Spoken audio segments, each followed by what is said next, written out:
Hi everybody. New day. We're going to talk about oils today.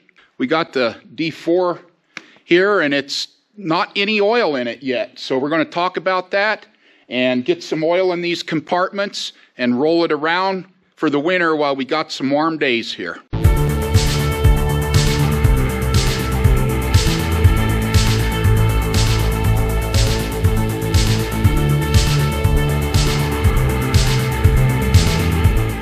So there's been a lot more deliberation than you might think on what oil that we're going to put in this machine.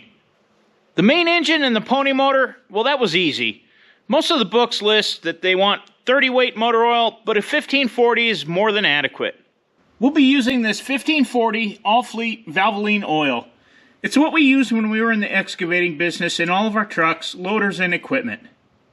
And before we started using it on some of our newer equipment, we made sure that it met the specs for Caterpillar. Most oils show their specs on the label. In this case, you can see that it meets Cummins, Detrol, Volvo, Ford, and others. Using the right oil is a lesson that a lot of people have learned the hard way.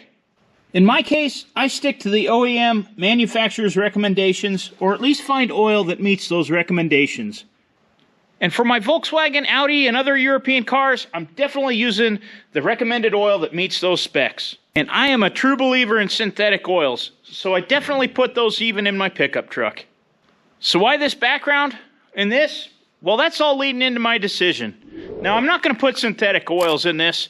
There were no synthetic oils, well, not commonly used synthetic oils when this was made, and most of them were straight weight.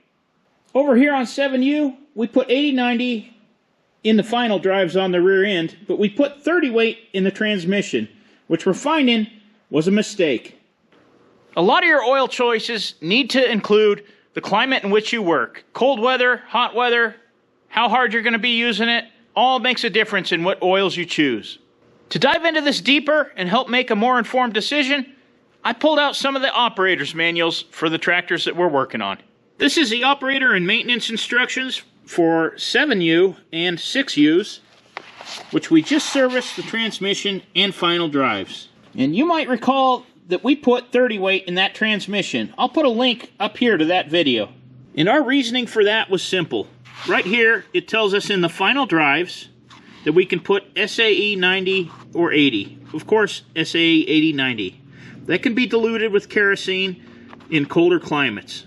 What really got us thinking is the transmission. Right here, it clearly states to use 30 weight. Straight mineral transmission oil. And thinking back to my days working in Antarctica, virtually everything had TDTO in it. Now it was a lighter weight than we're used to up here, but everything. Most all compartments. So Dad and I were thinking, that's what we ran in our loaders, excavators, a lot of different pieces of equipment. Had the power shift transmissions, our backhoe, so it produced a lot of heat. And that oil is still what's recommended, and that's what we've always used. Sometimes we'd use a heavier 50 weight in the summer and a 30 weight in the winter. When I go back to the older books, I have a book here for 4G1 and up. Let's see what it says. This is the operator instruction book, effective with tractor number 4G1. Now that would have been an RD4, but 4G, RD4, virtually the same tractor. Again, they're showing a 30 weight straight weight for the engine. Our 1540 will be just fine. But for the transmission, they're showing a 90 weight, or even a 110 in hotter weather. And they're even recommending in cold weather, cutting it with kerosene to thin it out a little bit. So that's the book for 4G1 and up, and that's the book for 7U. What happened in between? Right here I have a book that's effective with 4G1 through 4G9986, the last 4G made, 7J, 2T, and 5T, 7411. And virtually nothing has changed. As for the transmission oil, it's still calling for a 90 weight oil, so our 80/90 will be just fine. There was a couple of things that I found very interesting to note in here, as this book was probably put out right during the time of World War II, when the 5T models were right at the end. It kind of made me laugh that the service intervals are at 240 hours, which were later up to 250 in the 7U book. And that's for the engine oil service durations. Inside this book, there's a really neat fold-out section that shows the crankcase oil change and filter change intervals and what you're supposed to do per the hours, and the transmission oil, what you're supposed to do every 20 hours, every 120 hours, every 900 hours. For example, on the transmission hours, 900 hours, you're supposed to do steps 1 through 5. And those steps are really neatly outlined further on in this book. These oil change intervals vary substantially depending on your usage and the type of oil. I've went here to the transmission oil section, and it's telling us what to do with the belt pulley gear drive. We'll be putting 8090 in the belt pulley, and it's telling us that we should be changing that oil every 900 hours. Seems to be the same with the rear PTO and the 2-speed belt pulley, which we do not have. As far as the service interval on the transmission, this book is showing it at 900 hours. And knowing that manufacturers spend a lot of time, money, and research on oils to make sure they got the right ones for their products, I'm always hesitant to go outside of anything the manufacturer recommends. Which is why we really started scratching our head about putting 30-weight transmission oil in 7U and in 4G. And because 4G's been sitting here for quite some time with nothing in any of the compartments, we'd like to get some oil in it, turn these gears around, get oil on all the gears, get it saturated, and find out, cross our fingers, if it's going to have any leaks. So I did talk to an expert who has worked on these things for his whole life over, and using our experience and everything I just explained to you, I think we're going to go ahead and put 8090 in the transmission on 4G. You might be asking, if we put 30 weight in 7U, why wouldn't we put it in 4G? Because the truth is, although they recommended 30 weight, a lot of premature failures did occur from putting that light of oil in these tractors. So somewhere between this and this, we went back to straight weight, 30 weights, and 50 weight oils. Oil technology has improved substantially over the years. So by the late 50s, with the advancements in oil technology, Cat was pretty sure that 30 weight would work in the transmission. And yes, Cat has specific transmission and drivetrain oil that they use today in most of their equipment. But why did it fail? Well, this transmission is virtually the same as the transmission here on 4G, which you'll recall recommends 8090.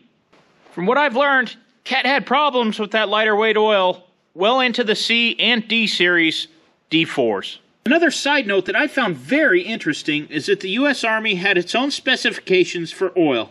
That spec being MIL-0-2104 oil.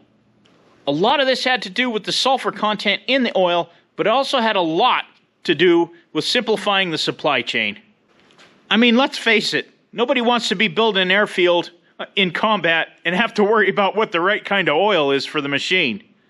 So I imagine the military spec for oil was useful in a lot of things. From trucks to tractors, tanks, and anything else that it needed. So we've talked about the engine, the transmission, the final drives, the accessories like the belt pulley. There's one more thing. The rollers. And for that I'll be using the John Deere Special Purpose Corn Head Grease. And this grease is light enough to pump out of a grease gun, but heavy enough to stay in the rollers. And from what I understand, it's very similar to what was recommended and used by Cat. Back in the day, they would pump grease similar to an 8090 or an 8140 with grease cans just like this.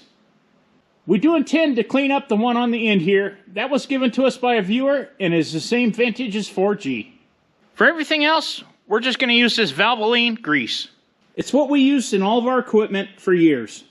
And that's also a technology that is still improving. It's a very fascinating technology.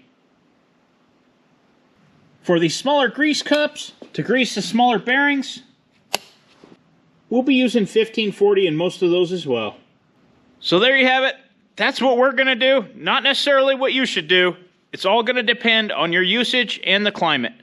And since we're here, let's put some oil in it. The first thing I'm going to do is make sure all of my plugs are tight underneath. And the wrench I use for the transmission plug is a 6F3703. This is a reproduction I got from the Antique Caterpillar Machinery Club. The lower final drive there and there, I just checked and we're good to go. I need to loosen the check plug on the side of the transmission. And that is going to be this plug right here. And that's going to take a 1/2-inch wrench. You're going to want to put a pan underneath of there, because when you get the proper amount of oil, it's going to flow out of that plug. Transmission fill is right here. Already got it loose. I've got a couple of buckets of 80/90 gear lube in here. I'll dump in this transfer pump. Now, it's not very warm out here, so my goal is to be done by dinner. I don't think I'm going to make supper.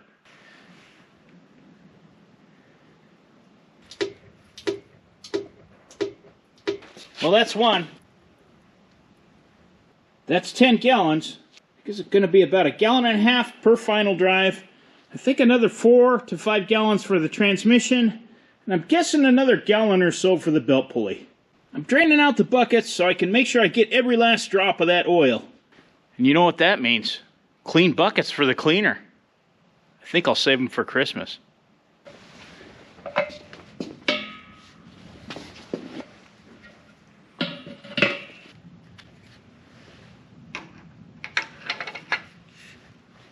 This oil's got a long way to go because it's going back to the bevel gear in the back of the rear end. Now this tractor isn't completely level, but it's pretty close. So if you're doing this, you want to be as level as you can possibly get. Take my check plug out. We want to watch for that oil running out of that check plug hole. This is actually a very exciting step. I know it doesn't look like it, but I couldn't wait to get oil in here on those gears. We definitely want to do this now and know if we're going to have any leaks in our bellows seals before we get any further on this project. I can definitely see it now. It's taking its sweet time getting over here. I'm going to go put some in the final drives and let this soak in.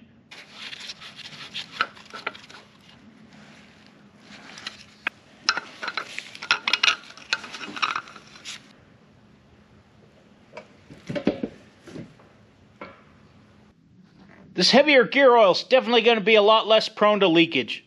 We'll let the right side drain in a little bit, and I'll get some over here on the left side of Lefty.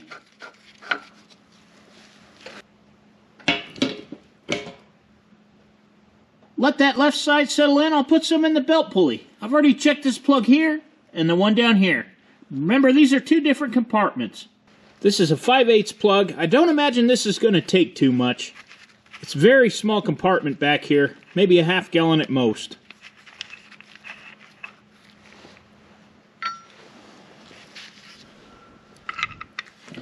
So I'll have to be on my toes to make sure I don't do that and overfill it. Probably should open the vent, huh? And this compartment vents into the main compartment, so probably wouldn't hurt to have my vent cap off of here.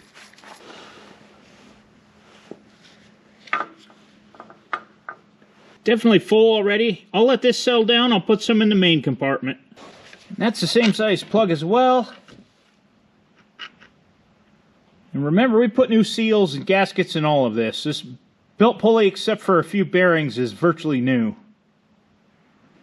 We'll let that one drain down in. We'll recheck the transmission. Now, I've got nothing coming out the transmission quite yet. I'm going to go ahead and turn the clutch up here and rotate the gears around so we can get some oil up on the final drive bevel gears and everything inside of there.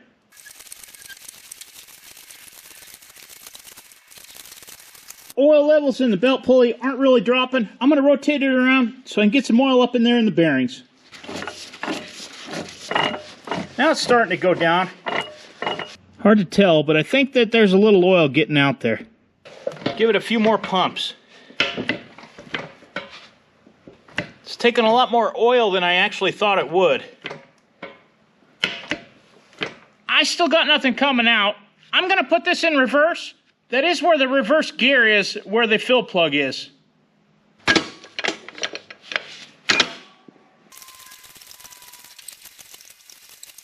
All right, I can definitely see it in there now, and we're getting close. Let's put a little bit more in.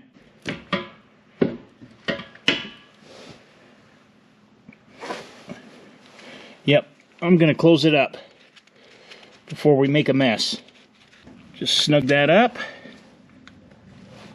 Check on the final drives. It looks like it needs some more. Use that all up. Belt pulley still looks good and full up in this compartment. The left side final drive definitely needs more oil. And the belt pulley could use just a little bit more. We're done with the transmission, so I can close up this compartment.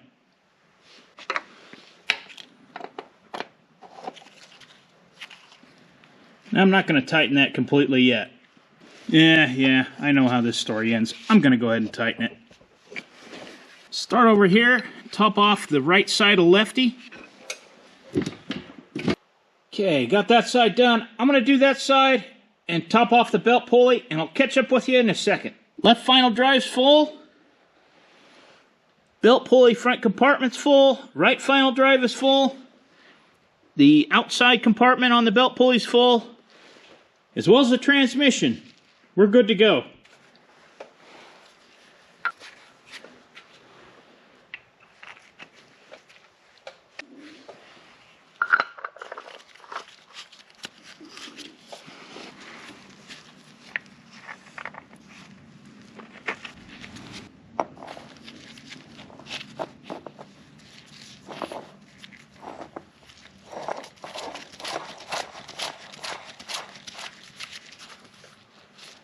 Well, there it is. Everything's full of oil, and we have the right oil that makes us comfortable. I do want to thank you for watching, and we'll see you on the next one.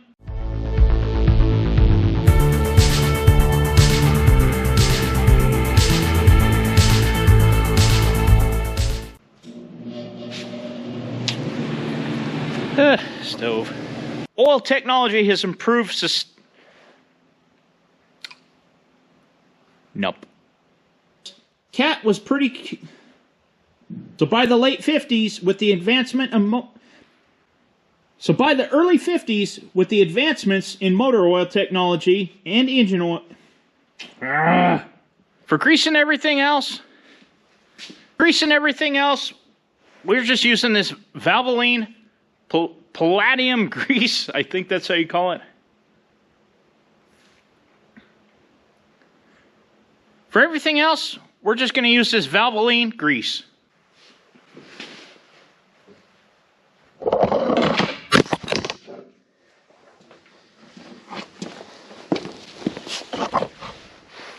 Whoops. I don't think it hit my lens. And knowing that manufacturers spend a lot of time and money on research and development to get the right oils for their units. Ooh, that sounded not right.